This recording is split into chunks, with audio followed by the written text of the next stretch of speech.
In another preliminary, he's been mentioned as a possible opponent. I take all comers. I don't duck any man. Can we assume that Michael Dokes is one of the prospects? All comers. Come one, come all, because nobody can get close to me. They're not even close. I'm the best fighter in the world. Ladies and gentlemen, good evening. In the spring of 1985, one special young man had his debut fight. Back then, no one knew he was destined to become one of the most recognizable boxers in history, Mike Tyson. He broke into the ring, demolishing one opponent after another on his path. His youth, speed, and powerful onslaught made his fight spectacular. In this episode, we will show you the destructive power, the lightning speed, and the malicious aggression of the legendary Mike Tyson. There's never any doubts in my mind because I'm the best in the world. Even though a lot of you don't like to hear it, it's fact. I'm the best. You know what I mean? Sometimes I don't want to believe it myself, but it's the truth. I'm the best.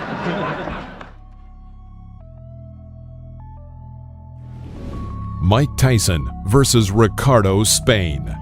The fourth fight in Mike Tyson's career took place on June 20th, 1985, at Resorts International, Atlantic City, New Jersey. Mike Tyson's fourth fight. First fight in front of a big-time audience, though. This time not in. Mike Tyson. After a series of 12 unanswered strikes by Tyson, Spain tried to mount a comeback with a clinch. In an instant, Mike hits with a left hook, sending Spain to the deck. Hits like a steam hammer. As Ricardo Spain has already found out. Boy, that was quick. Boy, that was fast. Boy, that was found out. Leaning on the ropes, Ricardo rose at the count of 8. As soon as the referee gave the command to continue the fight, both boxers went on the attack. Both missed their targets, but Mike Tyson was faster and immediately landed a left hook to Spain's jaw. Ricardo's knees bent, which saved him from 2 more blows, but the referee stopped the bout. Absolutely destroyed him there. Well, we wondered, didn't we, when we saw the Halpin fight? Mike Tyson versus Michael Johnson, Mike's 8th fight, which took place on September 5th, 1985. The fight, like most of young Tyson's bouts, did not last long, only 39 seconds. There he goes. He's just going to pull. After the first exchange of blows and a powerful left hook to the liver, Johnson was knocked down to the floor of the ring. Because down he goes. The left hook just buried him, dug him in the ribs. I think it was a left and a right. The referee counted and gave the command to continue. The fight quickly began again, and Tyson hit Johnson with a powerful right cross, knocking him out.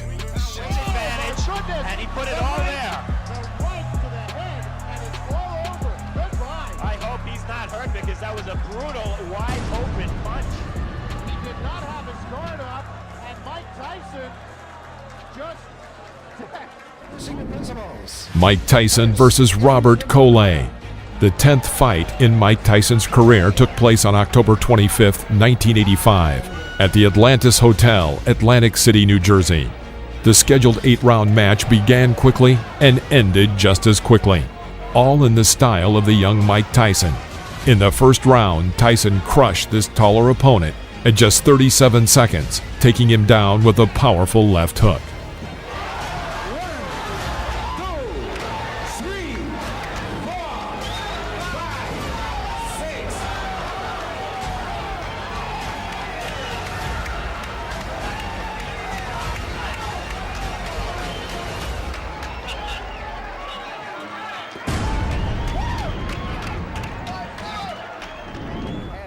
Mike Tyson versus Eddie Richardson.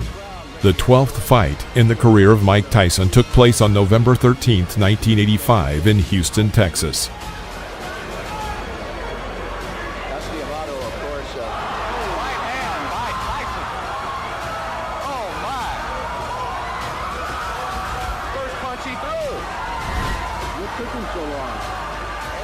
There were a lot of spectators in the hall.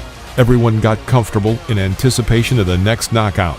And the knockout came, 1 minute 17 seconds into the first round, when Mike delivered a left hook to Eddie's head.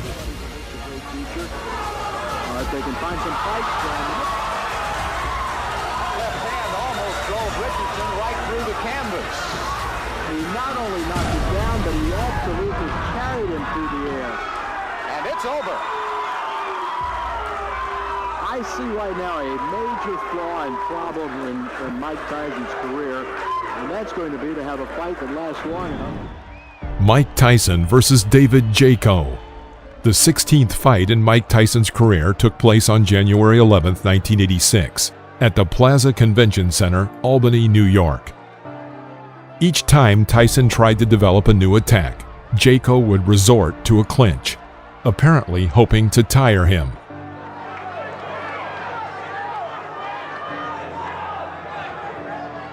After one of these combinations, a strike landed on David's head, and he found himself knocked down into the corner of the ring.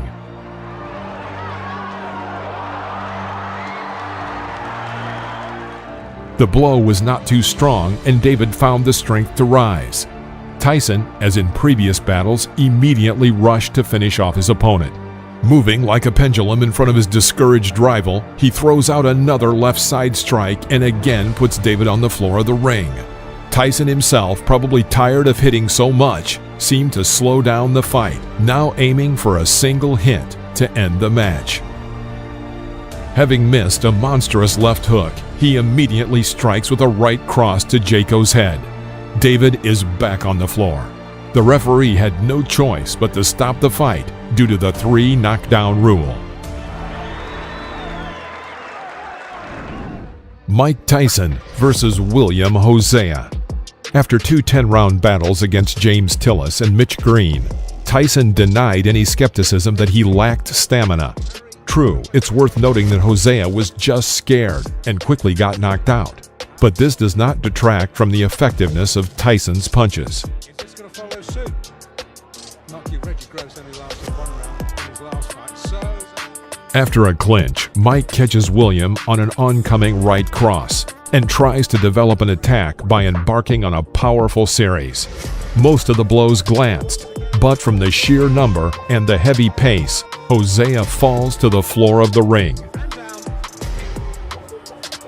The crowd, as you would expect for the local boy, He clearly was not eager to continue the fight and deliberately did not rise before the count of 10.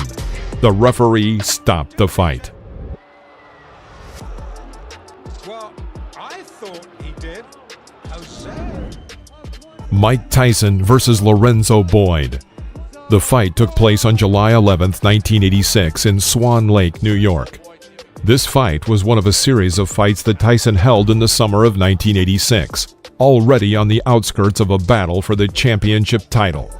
Boyd, a normal, average boxer, could not mount a serious resistance and as a result was knocked out in the second round. Entering close range, Boyd tries to break through Tyson's defense, but to no avail.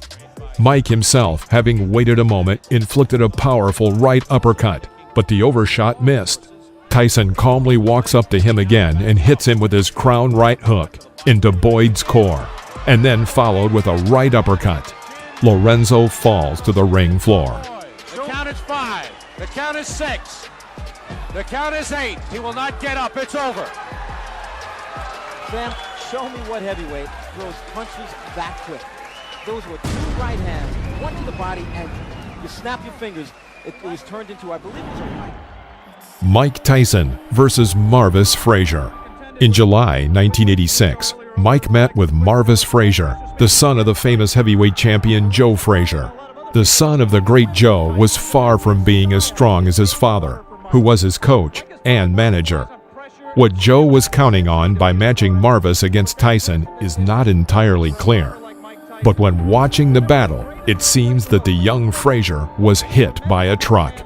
At the beginning of the first round, Mike cornered the opponent and hit him with a right uppercut. Frazier was shocked. Tyson immediately carried out a series of strong blows. His enemy fell. The referee started the countdown, but seeing that Frazier was lying insensibly, he stopped counting. It was a hard knockout. Frazier came to his senses in a few minutes. Tyson took only 30 seconds to knock out Frazier.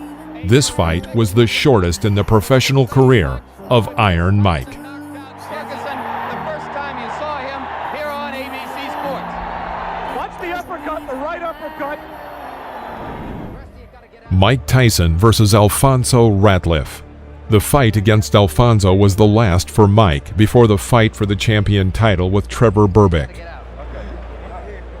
Tyson quickly figured out his rival, demonstrating the brilliant technique that distinguished him in his early years in the professional ring.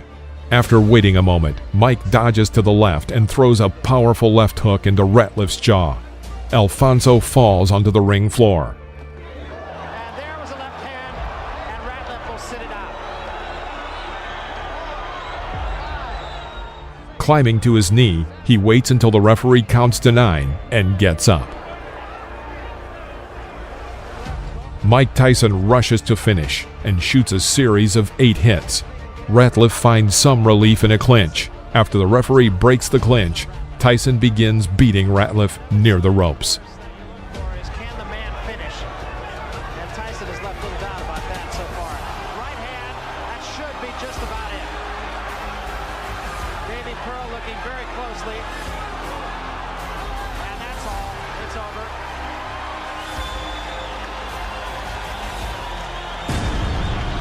The bicycle had a flat tire. And the rider fell off.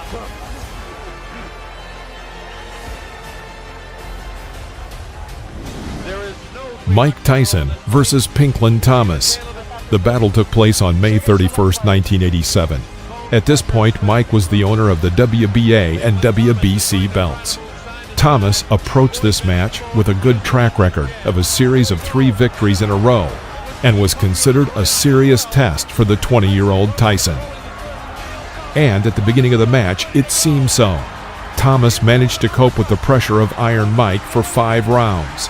However, in the 6th 3-minute period, Tyson carried out a series of powerful uppercuts and hooks from both hands, some of which landed right on his opponent's jaw.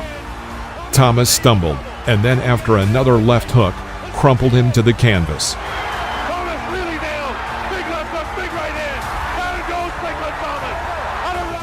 He did not have time to get up before the end of the count, and the referee stopped the match. It's worth saying that before this fight with Mike Tyson, Thomas had never been knocked down. Stop a championship fight. I think he counted him out. I'm not sure if that's going to be scored as a TKO or a knockout. I think he may have counted him out. We'll have to wait and get him. Mike Tyson versus Tony Tubbs. The battle took place in the spring of March 1988. In this fight, Mike defended his title of absolute world champion in the heavyweight category. The fight did not last long, ending in the 2nd round with just one but very powerful left hook. Tubbs is hurt. Tubbs is hurt badly. It was a left After such a devastating blow, Tubbs could not even rise when the judge counted to 10. Jumped in the ring. The fight is over. with stunning swiftness. Mike Tyson versus Frank Bruno. The time of this fight just coincided with a difficult period in the personal life and career of Iron Mike. As for personal difficulties, he was in the process of divorcing his wife, and in his career, litigation with promoters. Tyson had very little time to prepare for the upcoming battle, only a couple weeks of full training. From the very first seconds of the battle, Mike carried out an effective attack, after which Bruno was on the canvas. It was a knockdown. Bruno's already tagged with a right hand. And there goes Bruno for the first fight. The first right hand that got him. He was down. Bruno managed to recover and continue the fight, sometimes showing good boxing. Mike is just looking for an opportunity to come. It all ended in the 5th round when Tyson struck a series of punches, from which Bruno was thrown to the ropes. It was there that Mike began to continuously beat him, and it stopped only when Bruno's team threw in the towel. Richard Steele has moved in and has stopped the fight. It's all over. Michael Tyson wins on a 5th round TKO. Mike Tyson versus Henry Tillman. This was the first fight that Tyson had after losing to Buster Douglas.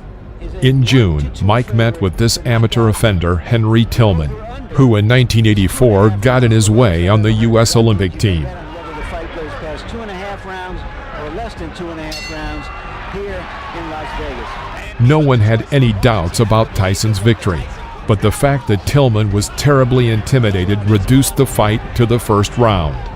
One spectacular punch, and Tillman was down for the count. He should be doing a lot more movement than he is now. He's allowing Mike Tyson to trap him in the corner.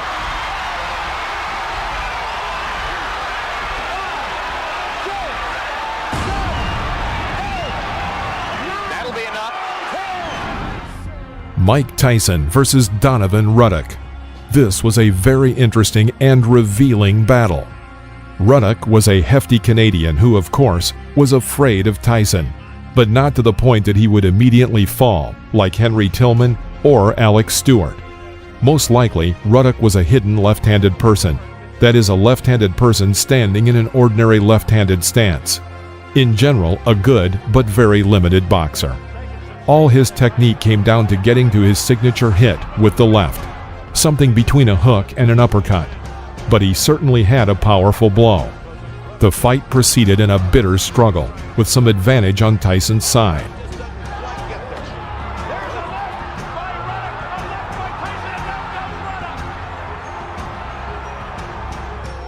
In the 7th round, he hit Ruddock's jaw with a left hook. Ruddock staggered and leaned on the ropes. Mike Tyson rushed in to finish off the opponent, but the referee, Richard Steele, suddenly stopped the bout, calling a TKO.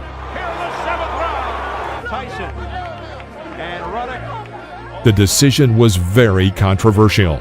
After the battle stopped in the ring, a brawl began. After the intervention of the security guard, the fight was stopped. Mike Tyson versus Buster Mathis Jr. The battle took place in December of 1995. Mathis held his defense and avoided Mike's punches well, but this did not last long. In the 3rd round, Tyson sent Buster Mathis to the floor with a right uppercut. Mathis did not have time to rise before the count of 10, and the referee called a knockout.